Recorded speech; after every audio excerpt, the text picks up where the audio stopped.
खूबसूरती के बीच भी जिंदगी के संघर्ष इंसान का पीछा नहीं छोड़ते। इस हरियाली में भी दर्द की छाया गहरी होती जाती है। बूढ़े हो चुके चेहरों पर यह दर्द साफ दिखता है।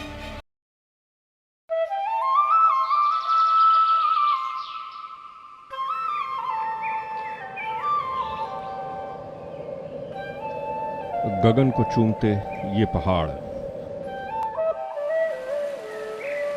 अटखेलियां करती ये नदियां, जिधर नजर दौड़ाओ हरियाली ही हरियाली। उत्तराखंड में जहां भी कदम रखिए, इस खूबसूरती से अपने आप को हमेशा बंधा हुआ पाएंगे। पर यह तो सिक्के का एक पहलू है। दूसरा पहलू आसानी से दिखता नहीं, पर इसे देखना बहुत जरूरी है।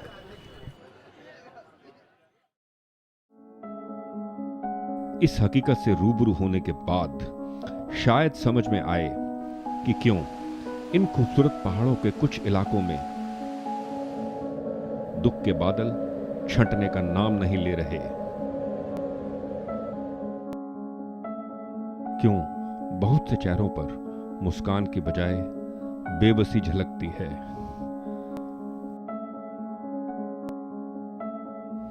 मुद्दा है पलायन का।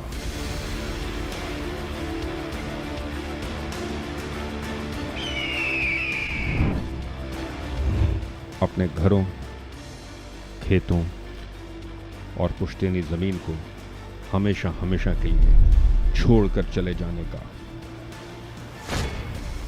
ये एक भयानक सच्चाई है उत्तराखंड की।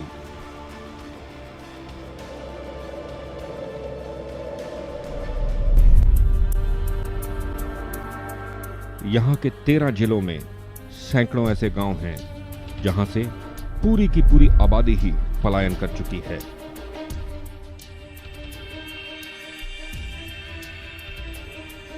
यहां तक कि इन गांवों में पहरा देने वाले पहरेदार भी नहीं बचे।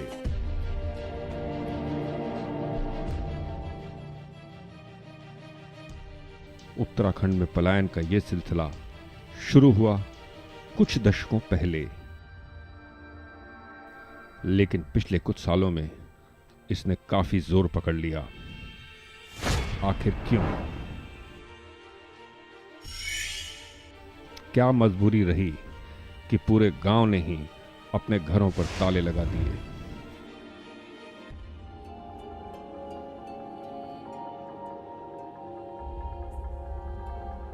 और सबके सब निकल पड़े कहीं और, जाहिर है बेहतर भविष्य की तलाश में।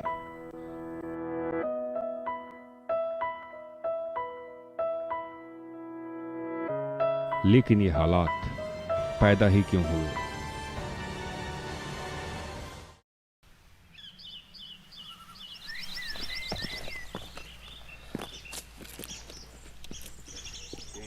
करीब 8 दिन उत्तराखंड में रहकर हमने इस सच्चाई को जानने की कोशिश की, इसको पास से देखने की कोशिश की।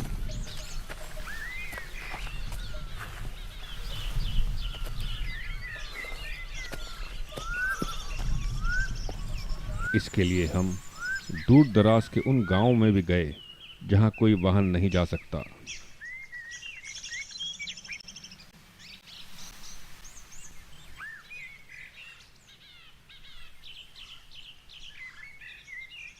एक ऐसा ही गांव है उणाई नैनी, पिथौरागढ़ से करीब 25 किलोमीटर दूर।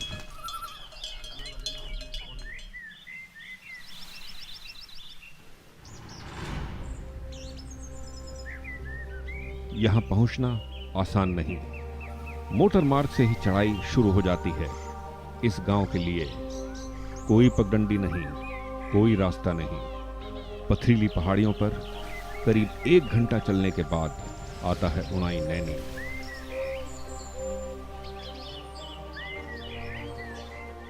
सबसे पहले सामने आते हैं बंजर में तब्दील हो चुके ये खेत। कई बरसों से यहां खेती नहीं हुई।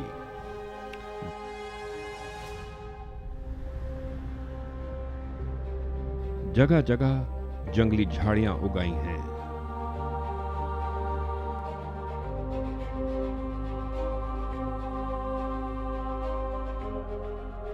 और ये है वो घर जिन्हें यहां रहने वालों ने कब का अलविदा कह दिया।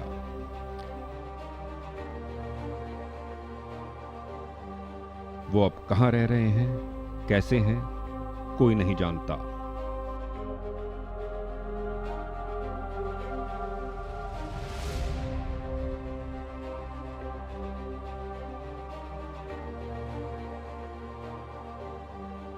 आज से 10 साल पहले तक 15 परिवार रहा करते थे इन घरों में। इनमें बच्चे भी थे, जवान भी और बूढ़े भी। आज यहां रहता है सिर्फ सन्नाटा।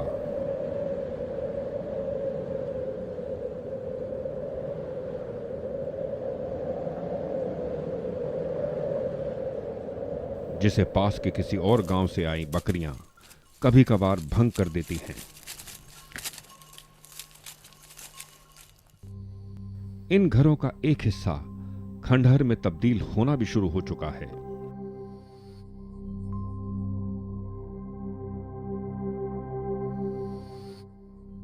बाकी बचा हुआ भी हो ही जाएगा।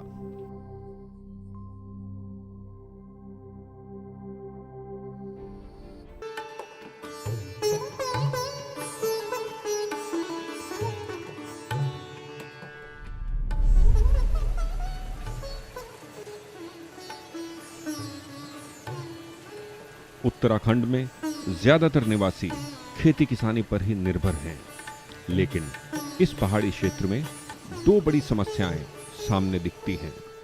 पहली ये कि खेती के लायक उपजाऊ जमीन ही बहुत कम है, और दूसरी ये कि यहाँ एक साधारण किसान के पास जमीन भी कम ही है, औसतन 1 से 3 एकड़ बस। साल भर की मेहनत के बाद परिवार का पेट भरने लायक ही पैसे का जुगाड़ हो पाता है, वो भी अगर मौसम मेहरबान रहे तो।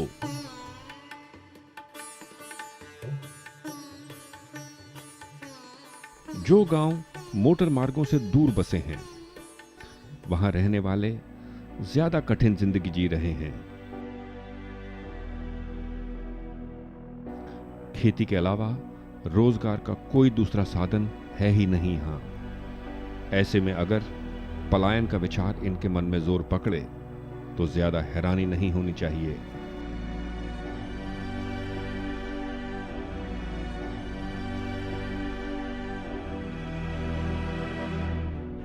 कुमाऊं विश्वविद्यालय में इतिहास विभाग के प्रमुख हैं प्रोफेसर जीएस नेगी। उत्तराखंड में जारी पलायन को काफी नजदीक से देखा है प्रोफेसर नेगी ने।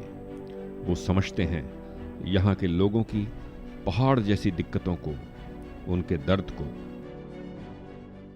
जो मैंने पूरे उत्तराखंड को पैदल नापा, उसमें केवल बुजुर्ग लोग ही रहते हैं, नई पीढ़ी नहीं रहते हैं। बहुत कम नई पीढ़ी के जवान मुझे मिले। पहले तो हमारी कृषि और हमारा पशुपालन बहुत चैतन्य अवस्था में था।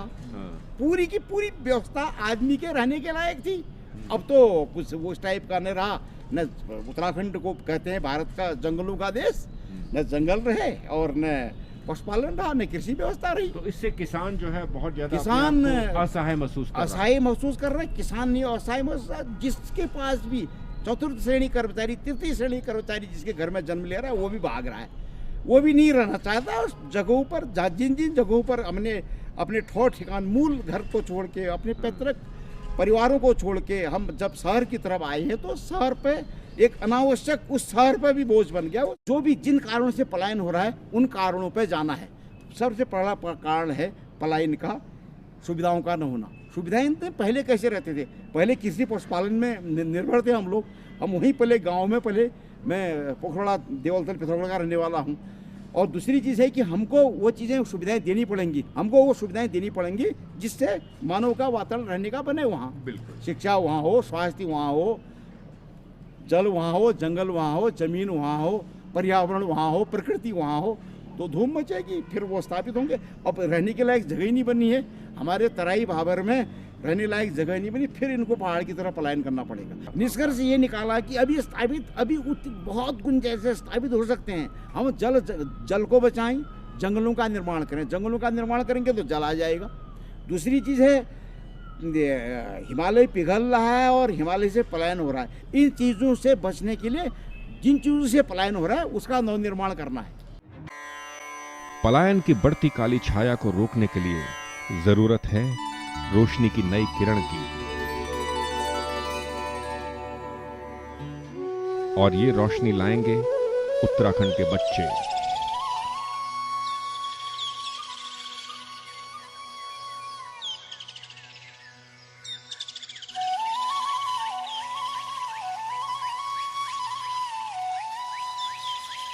मूलभूत सुविधाओं के अभाव के बावजूद इन पाठशालाओं में एक अनोखी ऊर्जा महसूस की जा सकती है। 3 चीज़ों से आदमी पलायन कर रहा था यहाँ पे, जैसे कि स्वास्थ्य, शिक्षा, रोजगार। हमने सोचा कि अब पढ़े लिखे हैं टीम में बंदे, तो हम शिक्षा तो दे ही सकते हैं, एटलीस्ट प्राइमरी लेवल की एजुकेशन हम दे सकते हैं। हम इस स्कूल की हेल्प करते हैं और इसको आगे बढ़ाते हैं।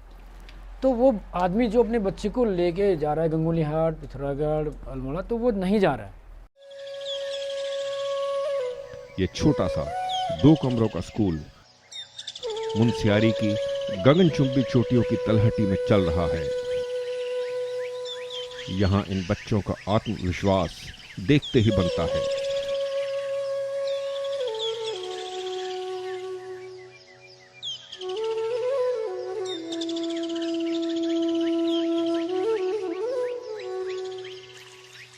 चुनौती की अगली कड़ी में आप देखेंगे इसी पलायन से जुड़े कुछ और पहलुओं को।